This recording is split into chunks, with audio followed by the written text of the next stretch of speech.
Guide narration पर ये practice paper दूसरा है और इस प्रैक्टिस पेपर में आपके सामने वीडियो हाजिर है। उस वीडियो में हमने सारे नियम पर डिस्कशन कर लिए हैं। हमने ये बताने का प्रयास किया है कि डायरेक्ट नरेशन से इनडायरेक्ट नरेशन में अगर कन्वर्ट करना हो तो कौन कौन से नियम हमें हेल्प करने वाले हैं। उन सारे नियमों का हमने लगभग एक वीडियो में जिक्र कर दिया है और सारे वीडियो का डिस्क्रिप्शन में एक दूसरे का लिंक है।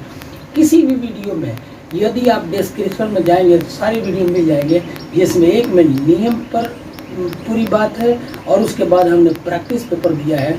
और ये प्रैक्टिस पेपर का दूसरा भाग है जिसमें हम ये बात करते हैं, कुछ प्रैक्टिस करते हैं, कहते हैं कि practice makes a man perfect. तो जब नियम सीख लें और प्रैक्टिस न करें तो शायद बात नहीं बनती। तो हम एक काम करते हैं कि प्रैक्टिस करते हैं। हमारे सामने अभी कुछ सेंटेंस हैं जो डीएन के हैं, जिसमें आरवी और आरएस आप खूब जानते हैं कि हैं, दिए हुए हैं और हम इसका इनडायरेक्ट बनाने जा रहे हैं। जैसे पहला सेंटेंस ले लीजिए। पहले सेंटेंस में डीएन का भाग है, आरवी है, ही सेड, ये पास्ट टेंस में है। और डीएन का आरएस आई विल गो, जिसमें ये साफ पता लग रहा है कि आरवी पास्ट टेंस में है तो आरएस भी पास्ट टेंस में हो जाएगा और आरएस में विल है तो विल का वुड हो जाएगा। अब प्रोनाउन है आई, अब प्रोनाउन को चेंज करते हैं। प्रोनाउन चूंकि फर्स्ट पर्सन का है तो ये सब्जेक्ट के अनुसार बदलेगा। आई नॉमिनेटिव केस में है तो ही का नॉमिनेटिव केस ही रहेगा। तो अब इस सेंटेंस का अगर हम आईएन बनाते हैं, लिख लेते हैं आईएन, तो ये हो जाएगा ही सेड। आरबी हमने ही सेड कर दिया। ही अगर ही सेड टू होता तो टोल्ड करते, और ये ही सेड कर दिया, कॉमा इन्वर्टेड कॉमा को हटाया, यहाँ पर दैट का प्रयोग कर दिया क्योंकि आरएस का सेंटेंस असर्टिव सेंटेंस है और जब आरएस असर्टिव होता है तो कॉमा और इन्वर्टेड कॉमा के स्थान पर दैट का प्रयोग होता है। प्रोनाउन आई के लिए हमने ही लिख दिया और विल का वुड हो जाएगा, पास्ट टेंस हो जाएगा। और उसके बाद क्रिया है गो, तो हम गो लिख लेंगे और इस तरह से हमारा आईएन का सेंटेंस हो गया। डीएन है कि ही सेड आई विल गो, इसका आईएन हो जाएगा ही said that he would go. मुझे आशा है कि आप ये समझ रहे होंगे। दूसरे सेंटेंस पर आते हैं। दूसरे सेंटेंस में he said RV past tense में है तो आरएस भी आई एम गोइंग ये प्रेजेंट कंटिन्यूअस है, इसका पास्ट कंटिन्यूअस हो जाएगा। और प्रोनाउन आई है तो सब्जेक्ट के अनुसार बदलेगा, तो यहाँ आई के स्थान पर ही हो जाएगा। तो यहाँ हम लिख लेते हैं ऐसे, ही सेड, आईएन हम बना रहे हैं, ही सेड कर दी, कॉमा इन्वर्टेड कॉमा हटाया, यहाँ पर दैट कर दी, आई प्रोनाउन के लिए ही कर दी और आई एम गोइंग का पास्ट कंटिन्यूअस ही। इस तरह से हमारा सेंटेंस आईएन का हो गया कि ही said that he was going. अगला सेंटेंस ले ले। अगले सेंटेंस में हमने सिंपल सेंटेंस लिए और धीरे धीरे कुछ ऐसे सेंटेंस देंगे जिसमें कॉम्प्लिकेशन होगा। तो अभी सिंपल सेंटेंस की बात कर लेते हैं। हम नेक्स्ट सेंटेंस ले लेते हैं और नेक्स्ट सेंटेंस है he said I have gone. ये डीएन का दो भाग, आरवी और RS. RV he said past tense में है, आरएस का भी पास्ट टेंस हो जाएगा और ये आई हैव गॉन प्रेजेंट परफेक्ट है तो ये पास्ट परफेक्ट हो गया, आई के बदले ही होगा। तो इस सेंटेंस का आईएन हो गया ही सेड, हम दे देते हैं जो कहते हैं, और कॉमा इन्वर्टेड कॉमा के स्थान पर दैट लगा दिया। इसके बाद आई के लिए ही और ही हैड पास्ट परफेक्ट देना है तो ही हैड गॉन। तो फाइनल हमारा सेंटेंस ऐसे हुआ, ही सेड आई हैव गॉन का आईएन होगा ही said that he had gone. अगला सेंटेंस लीजिए, तो इसमें अगेन हमने सिंपल सेंटेंस लिया है, ही सेड आरवी पास्ट और I have been going, RS का टेंस है तो ये प्रेजेंट परफेक्ट कंटिन्यूअस है, इसका पास्ट परफेक्ट कंटिन्यूअस कर देंगे।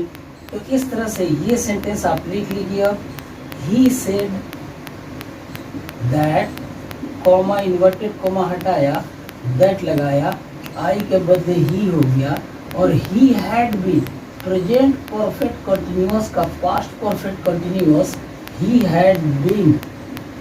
गोइंग। इस तरह हमारा ये IN कंप्लीट हुआ। अब हम अभी लास्ट ले रहे हैं।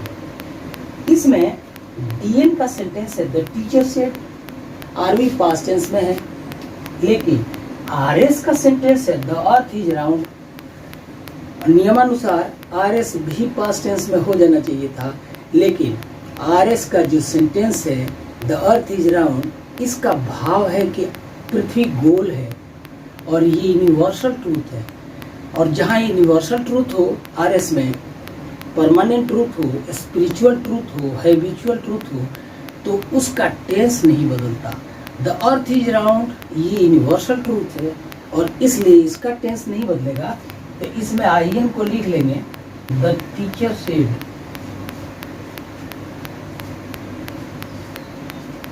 द टीचर सेड, और कॉमा इन्वर्टेड कॉमा की जगह दैट का प्रयोग होगा, कारण कि RS असर्टिव सेंटेंस है और द अर्थ इज राउंड ज्यों का त्यों उतार देंगे, मतलब है इसको लिख देंगे द अर्थ इज राउंड। इसका टेंस नहीं बदला। क्यों नहीं बदला, इस पर हमने आपसे बात कर दिया। तो finally the teacher said that the earth is round. कुछ और सेंटेंस लेते हैं, छोटी छोटी वीडियो दे करके। थोड़ा सा हम चाह रहे हैं कि प्रैक्टिस हो जाए और नरेशन पर एक पूरी पकड़ हो, इसलिए हमारा प्रयास यही है। आशा करूंगा कि आप समझ रहे होंगे। गाइस, अगले सेंटेंस कुछ इस तरह से हैं। पहला सेंटेंस ले लेते हैं। इसमें है DN का RV, he said honesty is the best policy. Again RS में देख रहे हैं, हम देख रहे हैं कि RV पास्ट है, तो नियमानुसार RS को भी पास्ट टेंस हो जाना चाहिए था। Honesty is the best policy, ईमानदारी उत्तम नीति है। एक ऐसी सच्चाई है जो पूरे विश्व में प्रसिद्ध है कि ईमानदारी उत्तम नीति है, ईमानदारी की जीत होती है, सच्चाई की जीत होती है। तो इसमें सच्चाई स्पिरिचुअल है शायद, और इसलिए हमें इसका टेंस नहीं बदलना होगा। तो अगर हम IN बनाते हैं तो ही सेड रहने देंगे, आप लिख सकते हैं, प्रैक्टिस करना है आपको। और चूंकि सेंटेंस असर्टिव है तो कॉमा इन्वर्टेड कॉमा के स्थान पर दैट का प्रयोग होगा, तो यहाँ पर दैट लिख देते हैं। लेकिन स्पिरिचुअल ट्रूथ अगर है honesty is the best policy, तो इसमें हम टेंस नहीं बदल के और जो करते हैं सेंटेंस लिख रहे हैं कि honesty is the best policy. इस तरह से आपका IN मुकम्मल हुआ, IN कंप्लीट हुआ, और मैं आशा करूंगा कि आप इस बात को समझ रहे होंगे। He said that honesty is the best policy। अगले सेंटेंस को ले लिया अगर, तो इसमें है अगेन RV पास्ट है, he asked do you feel hungry। अब सेंटेंस में नेचर बदल रहा है। RV पास्ट टेंस, RS का टेंस तो बदलेगा ही, लेकिन RS का जो सेंटेंस है इंट्रोगेटिव है, और इंट्रोगेटिव का पहला रूप है, मतलब सब्जेक्ट से पहले सिर्फ हेल्पिंग वर्ब है, और इसलिए कॉमा और इन्वर्टेड कॉमा हटाएंगे तो यहाँ पर इफ का प्रयोग करेंगे। और डू यू फील हंग्री ये सिंपल प्रेजेंट टेंस है, इसको हम पास्ट सिंपल पास्ट में कर देंगे।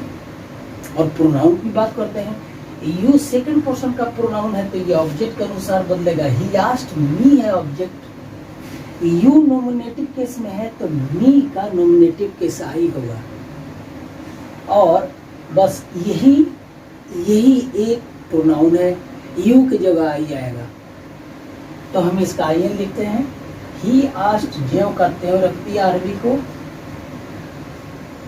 और कॉमा इन्वर्टेड कॉमा के स्थान पर इफ का प्रयोग कर दिया, यू के लिए आई लिख दिया। और डू यू फील हंग्री का सिंपल पास्ट है, इफ आई फेल्ट वर्ब का दूसरा रूप, इफ आई फेल्ट हंग्री।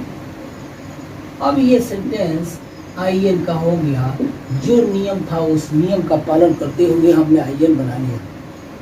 अगला सेंटेंस ले लीजिए। अगला है कि Ram told Shyam, past tense है, नियमानुसार इधर भी पास्ट टेंस में हो जाना चाहिए, और ये इंट्रोगेटिव सेंटेंस है तो इफ का प्रयोग होगा कॉमा और इन्वर्टेड कॉमा की जगह। और will you help me, you second person का है तो ऑब्जेक्ट के अनुसार बदलेगा और नॉमिनेटिव केस है, श्याम के लिए प्रोनाउन होगा ही नॉमिनेटिव केस, तो यू के बदले ही आएगा। और मी ऑब्जेक्टिव केस में है तो ये फर्स्ट पर्सन का है तो ये सब्जेक्ट के अनुसार बदलेगा। राम के लिए प्रोनाउन होगा ही और ही का नॉमिनेटिव केस होगा ही।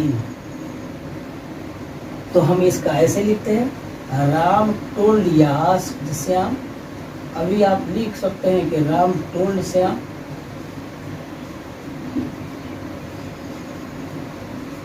Ram told Shyam, comma inverted comma हटाया, यहाँ पर इफ का प्रयोग कर दिया। यू के लिए हमने ही लिख दी और विल के लिए would. If he would help, he would help him। अब यहाँ एक काम, ये if he और him ये दो प्रोनाउन है। ही आया है श्याम के लिए, him आया है राम के लिए, तो यहाँ ही के बदले ही के साथ कॉमा ब्रैकेट में श्याम लिख दे तो बेटर होगा। और हिम की जगह पर ब्रैकेट में हम राम लिख ले तो बेटर होगा, क्योंकि श्याम के लिए ही आया है और राम के लिए हिम आया है। आगे बढ़ते हैं।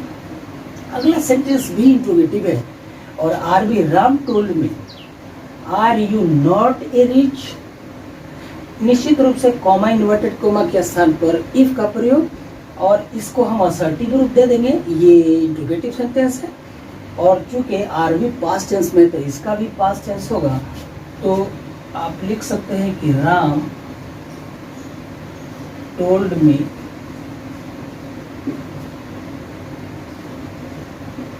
कॉमा इन्वर्टेड कॉमा के स्थान पर इफ दे दिया। और यू के लिए, यू सेकंड पर्सन का है तो ऑब्जेक्ट के अनुसार बदलेगा। यू नॉमिनेटिव केस में है तो मी का नॉमिनेटिव केस आई होगा। If I was not a rich, तो आप देख रहे हैं हमारा आईएन का सेंटेंस इस तरह से हुआ।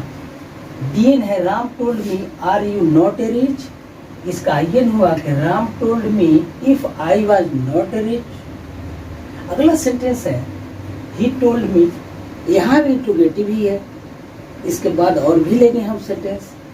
शैल आई पास, क्या मैं पास करूँगा, तो आई फर्स्ट पर्सन का है और इसलिए नॉमिनेटिव केस में है, इसलिए ये सब्जेक्ट के अनुसार ही के अनुसार बदलेगा और ही का नॉमिनेटिव केस ही है। तो यहाँ हो गया he told me if, comma inverted comma की जगह इफ, और इसको हमें असर्टिव रूप देना है।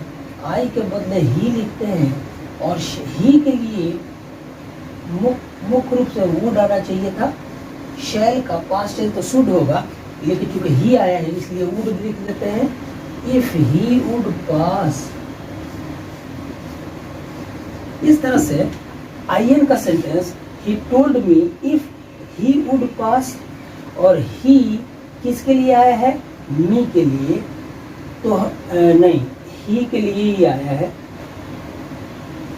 He told me if he would पास। इस तरह से आपने कुछ प्रैक्टिस इसमें की और नेक्स्ट वीडियो में और थोड़ा प्रैक्टिस करेंगे।